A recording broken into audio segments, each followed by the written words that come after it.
এই ধরে নিয়েছি কুচো মাছ।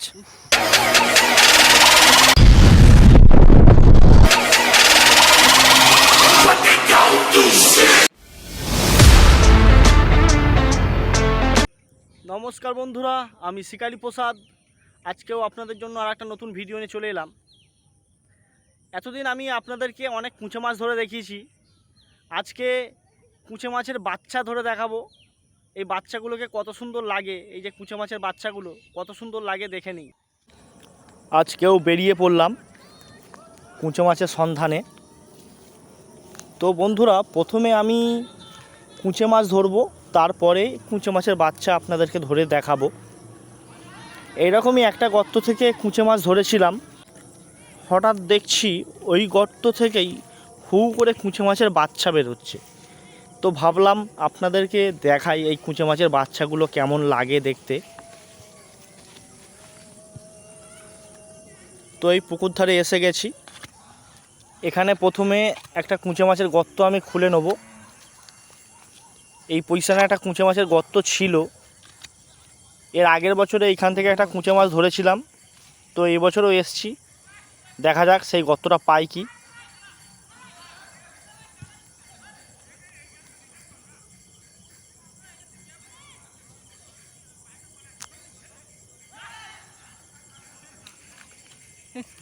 এই পেয়ে গেছি বন্ধুরা গর্ত। এই দেখুন, কুচো মাছের গর্ত থেকে কিন্তু এইভাবে জল উঠবে যদি কুচো মাছের গর্ত হয়। তো গর্তটাকে ভালো করে লাঠি দিয়ে ঘুরিয়ে নিয়ে এবারে গর্তটাকে ফ্রেশ করে নেব হাত দিয়ে।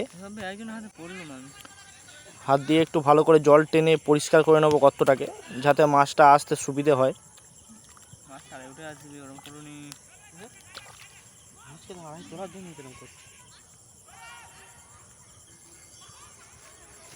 এবারে গর্তরে টাক্কর মেরে দেবো।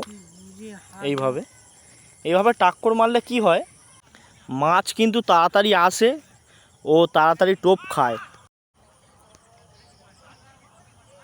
এই নাচাতে আমি বসে গিয়েছি, আর এখানে কিন্তু নাচানোর সাথে সাথেই মাছটা কেমন আসছে দেখুন।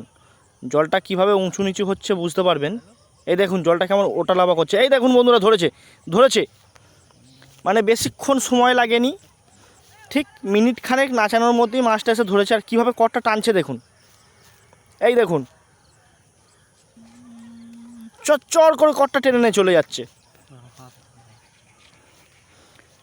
পুরো এক কোমর হাইটের কর পুরো টেনে নিয়ে চলে গেছে, দেখেছেন। আর আমি খেঁজ মেরে দিয়েছি, মাছটা কিন্তু লেগে গিয়েছে। দেখা যাক মাছটাকে তুলতে পারি কি। এই পুকুরের মাছ কিন্তু বেশ মোটা মোটা মাছ হয়। এর আগেও এই পুকুর থেকে ধরেছি অনেক মাছ মোটা মোটা সাইজের। আর এই মাছটা দেখুন বন্ধুরা, কোনো মতেই আসছে না। টানে রেখেছি প্রচণ্ড জোর, তাও কিন্তু মাছটা আসছে না। মনে হচ্ছে মোটা সাইজের মাছ হবে।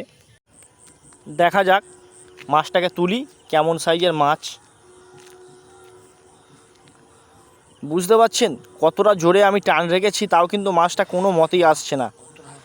আমার তো পুরো এই মাছটাকে তুলতে গিয়ে দম জখম হয়ে গিয়েছে। তো শেষবেশ গর্তটাকে আমাকে ভাঙতে হয়েছে। গর্ত না ভাঙলে মাছটাকে তোলা যেত না। আর গর্ত ভাঙলে কি হয়, একটার বেশি কিন্তু দুটো মাছ খায় না, কেননা ভয় পেয়ে যায়। তো প্রথমে ভেবেছিলাম গর্তটা ভাঙবো না, কিন্তু শেষবেশ যখন হচ্ছে না, দেখলাম মাছটা কোনো মতেই আসছে না। তো শেষবেশ গর্তটাকে ভাঙার সিদ্ধান্ত নিলাম।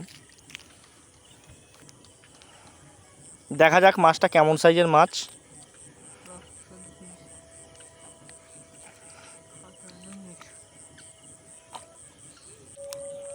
এই মাছের গায়ে আমার হাত রেখেছে, দাঁড়ান দেখাচ্ছি মাছটাকে। এই দেখেন তুলে নিয়েছি।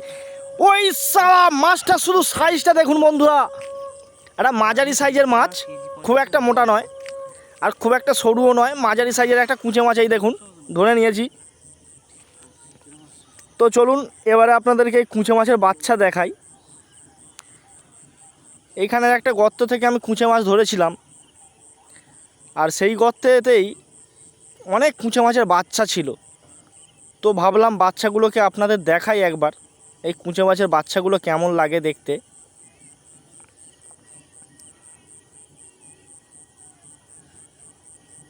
এই দেখুন বন্ধুরা, দাঁড়ান ভালো করে ধুয়ে নিই। এই দেখুন, এই হচ্ছে কুঁচে মাছের বাচ্চা। এই কুঁচে মাছের বাচ্চাগুলোকে ছোটোবেলায় ঠিক কেঁচোর মতো দেখতে লাগে। এই দেখুন কীরকম, ঠিক দেখে মনে হয় যেন কেঁচোর বাচ্চা। তো বন্ধুরা, আপনাদের তো দেখালাম এই ছোট কুঁচে মাছের বাচ্চাগুলোকে ঠিক কেমন দেখতে লাগে। আর আজকের এই ভিডিওটা এখানেই শেষ করে দিচ্ছি। যদি ভালো লাগে চ্যানেলটা সাবস্ক্রাইব করে রাখতে পারো, আরও নতুন নতুন ভিডিও পেতে। আপনাদের জন্য আরও নতুন নতুন ভিডিও আমি নিয়ে আসব। তো আজকের ভিডিওটা এখানেই শেষ করে দিলাম। Good bye.